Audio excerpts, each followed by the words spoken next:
Fantasy Football Podcast with your host, Nick Anderson.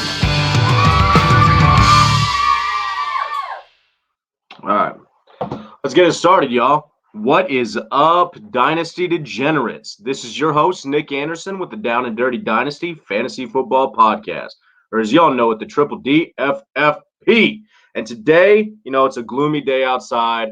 The boys riding the struggle bus again, a little bit hungover, had a little bit too much sauce last night. But you know what? It's a gloomy day outside, but it is not a gloomy day when it comes to running back rankings in Dynasty, where, we do the wide receiver rankings, and some of it's a little subjective, We've got some problems there, not problems with the rankings, but it's hard to be able to rank those guys because we're talking about age and skill set and system. But with the running backs, man, a lot of these become crystal clear where their landing spot should be, and that's why I'm so excited about this, because I get to impart some wisdom onto you guys. So let's get it started, Let's get going with these rankings.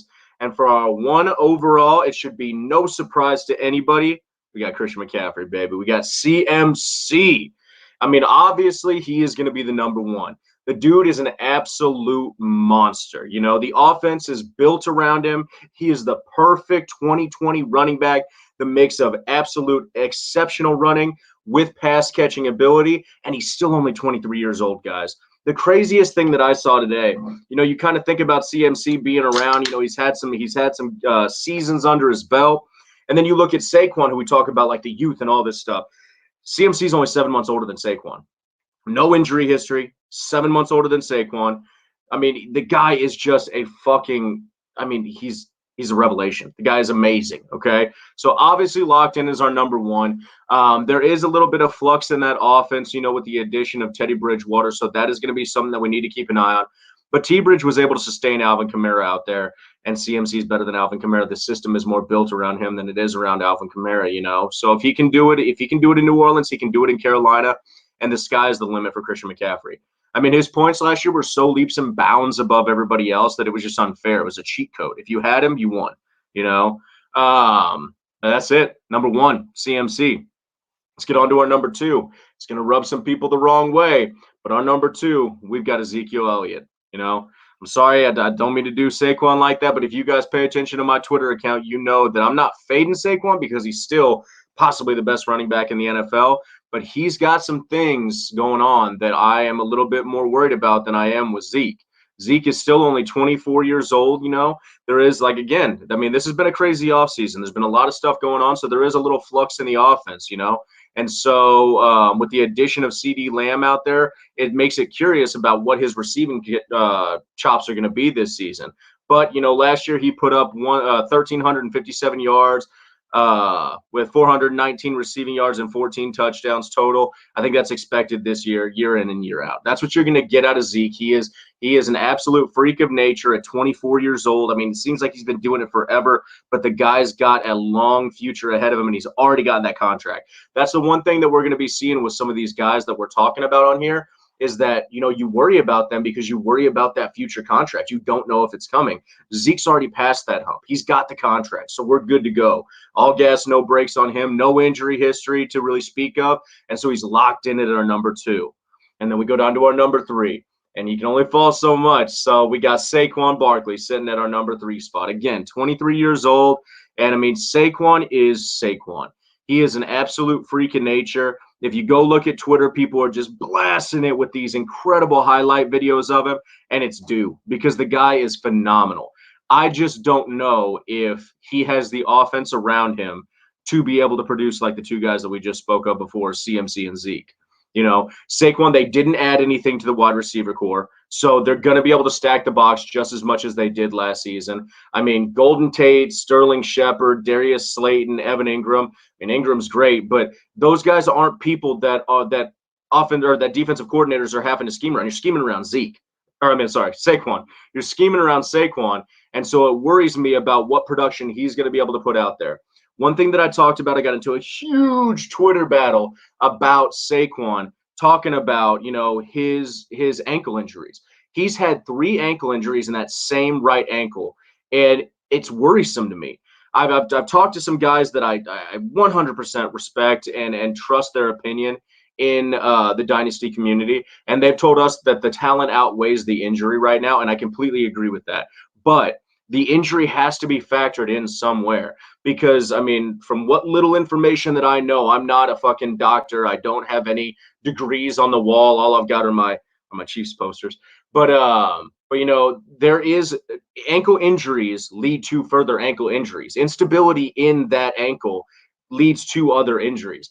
And so, I mean, where we're not talking about him as necessarily being an injury-prone player right now, if he has a fourth injury in that right ankle, are we talking about that? Yeah, we probably are. So that's why he's dropping down to my number 3 spot. I mean, still just an absolute fucking monster of a player. The guy is electric on the field, and so locked in at my number 3. And my number 4, we got my boy Dalvin Cook. And I could not be more excited that he had the season that he did last year because I knew it was coming. The guy has the talent. He's got the grit. You know, he has those injury concerns as well. But man, dude, this guy's talent is next level. And when you watch him out there in a run-first Vikings offense, he is just lighting it on fire. I mean, and the great thing is that they added Justin Jefferson out on the outside, so we don't have to worry about, you know, the departure of Diggs and them maybe not having to focus so much on the receiving core. I'm expecting a breakout season for Irv Smith. We've got Justin Jefferson as an addition, as well as Adam Thielen out there and Kyle Rudolph. You've got to respect that passing attack. And so you can't stack the box all the time with Dalvin. And like I said with CMC, Dalvin is a great, you know, 2020 running back. He can bang it in between the tackles, but he's also got just fucking phenomenal hands. And so for those reasons, he's my boy, locked in at number 4. I'm not worried about Alexander Mattison. I don't think he's a threat. If anything, I actually think that his showing last year where he showed that he had a little bit of the juice is great for Dalvin because it gives him rest where he doesn't have to be used every single play in and out, you know. Mattison is a benefit to an injury-prone player like Cook, you know. So, sorry, my dogs are losing their damn mind upstairs. But, so, I mean, Cook locked in at number 4. We go down to my number 5.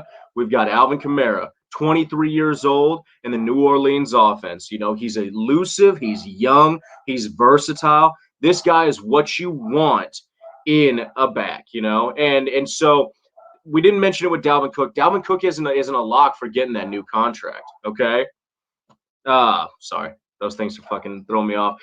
But Cook's not a lock for a contract, and neither is Kamara. Neither one of them is guaranteed a contract moving forward. But the best thing about Alvin Kamara is that no matter if he's at New Orleans or any other place, he is the perfect addition to an offense anywhere that he goes in the league. I mean, if you think about adding him in complementary role to Derrick Henry, you add him in a complementary role to Derrick Henry, he's perfect. He's going to get all the passing work. You add him as a complement to Leonard Fournette. Leonard Fournette's passes go down. Alvin Kamara can do it. He can run in between the tackles, but he can also catch, and he's one of the best pass catchers in this league. So I'm not worried about his contract scenario, you know. He gets Breeze back for an entire season this year, which is huge for him. Because while Teddy Bridgewater did sustain him, his 16-game pace with Drew Brees would have put him at least running back 9 last season. And so, I mean, getting Brees back is going to be absolutely crucial to his production. So, I mean, he's our number 5. Love the guy, love the youth. I mean, still 23 years old. He is the same age as Zeke, or I mean, as Barkley. I keep doing that. He is the same age as Barkley. That's crazy. I mean, it's crazy town how young he is. Then we go on to our number 6 running back. We got my boy Nick Chubb, you know, in my opinion, one of the best pure runners in this list. And so, I mean, that's kind of what outweighs, you know, when you start to do the checks and balances on stuff. We've got Nick Chubb as this pure runner, but he doesn't necessarily have the passing chops. He can still catch, but he's not as good as the 4 that we just listed above him, the 5 that we listed above him. And he's got, you know, Kareem Hunt there to be able to vulture the receiving catches off of him. But he still put up 1,500 yards on the ground. The guy's running is absolutely phenomenal. He is explosive, strong, you know, elusive, everything that you want in a pure running back. Like I said, Hunt's gonna vulture the receiving passes, you know. So that's something that he's gonna get. But Hunt's only signed through 20. So, I mean, who knows if they're going to bring him back, what's going to happen. So after the 2020 season, we could be seeing, you know, the same kind of rushing numbers from Nick Chubb, but a huge increase in his receiving chops. So for those reasons, you know, got to have him as my number 6. And we go down to my number 7. We got the guy who's kind of making that comeback. Draft Twitter, fantasy Twitter, dynasty Twitter has been just raising him, talking about him all the time. we've got Joe Mixon. Joe Mixon is, again, 23 years old. This top end of these running backs have been around for so many seasons, yet they're still so young. And it's crazy and it's exciting to be able to see like how prolific their careers are going to get the longer that they're in the NFL. But Mixon is 23 years old, same age as CMC. New year, new team, same talent. And in my opinion, Joe Mixon is one of the top 5 most talented running backs in the NFL. He has that Le'Veon Bell patience. He's got incredible hands. He's got great vision. In between the tackles, he's a monster. And I think that with the addition, of T. Higgins out there to be able to kind of fill in if A.J. Green just doesn't want to play again, we got Joe Burrow behind the center, which hopefully he can pop off like we're all expecting him to. All of those things are going to make for a great season for Joe Mixon. I mean, last year with a shit team, he put up 1,138 yards rushing, 287 passing yards, and 7 touchdowns. And that was on a garbage team. I anticipate this team is going to be much better this year. And so those numbers should raise. I mean, the higher scoring the team, the higher scoring the fantasy asset. We all know that. So, I think that he is he's also one of the most realistic running backs to get signed out of this on that, like 4th year, 5th year deal. He's one of the most realistic running backs to get signed on this because I think that this team they've influxed so much youth into their roster that they're going to need some stable veteran in a ball-and running back like Mixon to be able to, keep that boat going, keep it afloat. And so we've got Mixon at number 7. We move on down to our number 8 running back, and our number 8 running back, my Chiefs, baby. We got Clyde EdwardsHelaire coming in at number 1. Clyde just turned 21 years old. So young, so elusive, so agile, such great hands. I mean, so I'm going to preface this by saying Clyde was not my number 1 running back coming into this draft. He was actually below Keyshawn Vaughn for me because y'all know how much love I have for Keyshawn Vaughn. But what he does great is what the Chiefs want him to do great. And so I don't think that he could have landed in a better scenario where his skill set matches the needs and desires of the team so perfectly. It's going to be a harmonic balance, between the two where they just feed off of each other. Andy Reid wants him to play that Westbrook role that he had in Philly. And I think that CEH is absolutely qualified for it and will slide right into it. Now in 2020, I think that you're going to see a little bit of competition between him and Damian Williams because Damian Williams isn't going to fall by the wayside. They're not going to get rid of this, Super Bowl hero in Damian Williams that people were calling to be the Super Bowl MVP. And then they're just going to throw him off to the side because they drafted a new shiny toy. That's not going to happen. But Andy wanted Clyde. Pat wanted Clyde. They have an idea for him in the system, and I think it's going to work out perfectly. So, he's in at our number 8. That's where I think is a perfect spot for him. Then we go down to number 9. Number 9 is my guy, Miles Sanders. He just turned 23 years old, and I've been beating the drum for this dude on fantasy Twitter nonstop. I actually just talked to somebody about it today. I think there's a realistic chance that he finishes as RB7 this year in, at end-of-year rankings and half-point PPR or even full-point PPR. I think he has a much more realistic chance of doing that in full. But, Miles Sanders, he's a lot of these guys in this top 10, they are the new 2020 hybrid back. They have the ability to pass catch. They have the ability to go in between the tackles. And Miles Sanders is the personification of that. He does all that stuff well. And he's done it with people vulturing from him before. And so we hear all this stuff on Twitter going on, being worried about, the addition of a possible Carlos Hyde or this or that into the system. But it's not something that worries me. I mean, first off, Carlos Hyde is beat up. I mean, he is rode hard and put away wet, not something that we need to be worried about. Miles Sanders will run circles around that old fool. I mean, there's just nothing that I'm worried about with the addition of one of these vets coming in that's going to change my opinion on Miles Sanders. I mean, they don't want him to be the bell cow role, but he doesn't need to be the bell cow role. Just like we talked about with Clyde EdwardsHelaire, just like we talked about with Alvin Kamara, all of those guys have this ability to be able to overcome the lack of 275 carries a game or a season, And so, I mean, a high-flying Eagles offense is something that's going to play into his favor. The addition of Jalen Reagor is going to alleviate the stacked boxes. It's all going to work well, and hopefully we get a full season of a healthy Wentz. And all of those things equal huge production for Miles Sanders. So I'm looking forward to that. Number 9 running back. Then we look at our number 10, okay? And the running back is a youthful game. We all know that, the hashtag 2 to 3 year window, that we're dealing with these guys. So the youth outweighs production. And so we got Jonathan Taylor at number 10, who just turned 21 too, just like Clyde EdwardsHelaire. Jonathan Taylor going to the Indianapolis Colts behind one of the best offensive lines in the NFL is a match made in heaven. He is going to have to beat out Marlon Mack. And just like I've said with all of these running back competitions that we're seeing coming in, I don't think that it's going to be the easiest thing in the world for him. But Jonathan Taylor is so far and ahead of Marlon Mack, it's obscene to even think that there's a chance that he's not going to beat him by mid-season or anything like that. I think he's probably going to beat him out by the start of season, but we'll see, because I mean there is something to be said about the shorter off seasons that we've talked about with COVID, not being able to get that rapport, not being able to build that trust in a new player. So I mean, by mid-season though, he's going to have walked away with the job. Jonathan Taylor is just that good. He's that explosive. He has that sneaky good of hands. Just everything about him makes him. He was my number one running back coming in pre-draft. Number one. So, I mean, great. Absolute astonishing talent. There is going to be a little flux in the offense, like we've talked about with other stuff. They've got Phillip Rivers behind center, but that doesn't really affect Jonathan Taylor that much because he's coming into the offense as it is, not as it was. So he's going to be able to get adapted to the new style of offense where everybody else is going to have an adjustment period.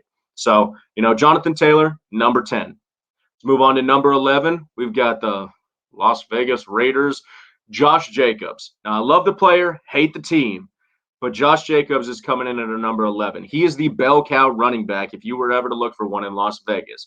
But unfortunately, where we have been hyping up an increase in his receiving yards this season, I don't think it's going to come. With the addition of Henry Ruggs, Bryan Edwards, Lynn Bowden, everybody under the sun, I don't think that you're going to see Josh Jacobs be the recipient of more passes this year. I just don't see how you can start.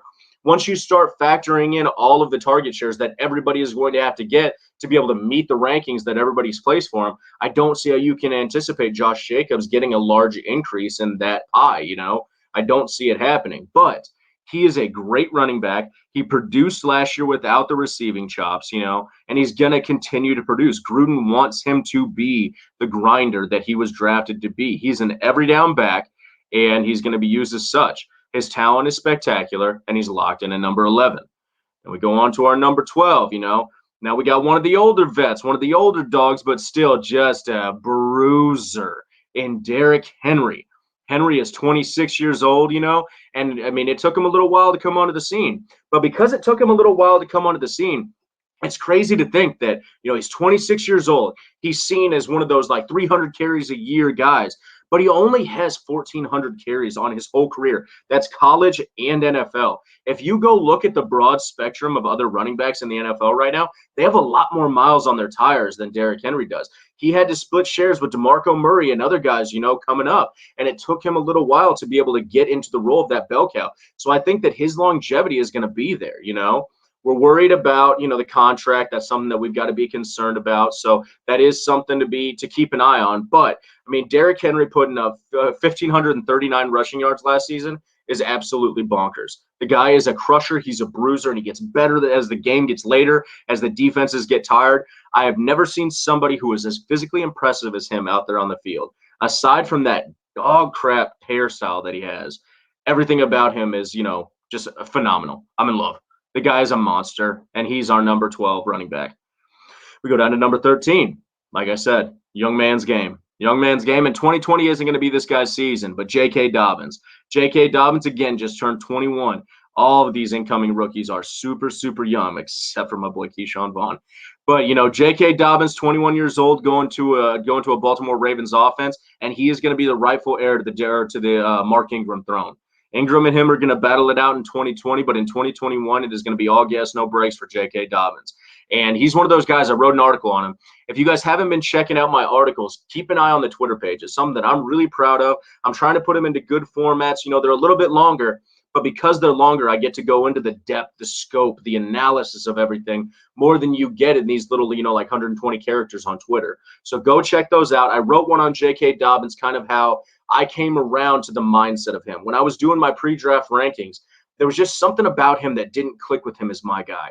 I don't know what it was, why I just had this bad taste in my mouth about him. But the minute he got drafted by the Ravens, I knew that he was going into that Ravens offense that has always had dirty, just gritty running backs, that have just pounded it and just been ballers and had a swagger about them when they do it. And J.K. Dobbins is going to be the next one in that long line of running backs. And so I just could not be more excited about this. He is a great in between the tackles runner. He's got fantastic hands, as most of the guys do coming out of this draft class. It's the new age of NFL running backs.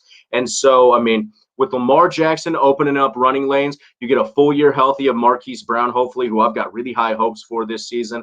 You've got Mark Andrews out there at the tight end position to be able to spread it out. There's going to be gaping rushing lanes for him to go through. And once Mark Ingram has vacated his post, J.K. Dobbins is going to be just full speed. And I couldn't be more excited about it. Locked in at number 13.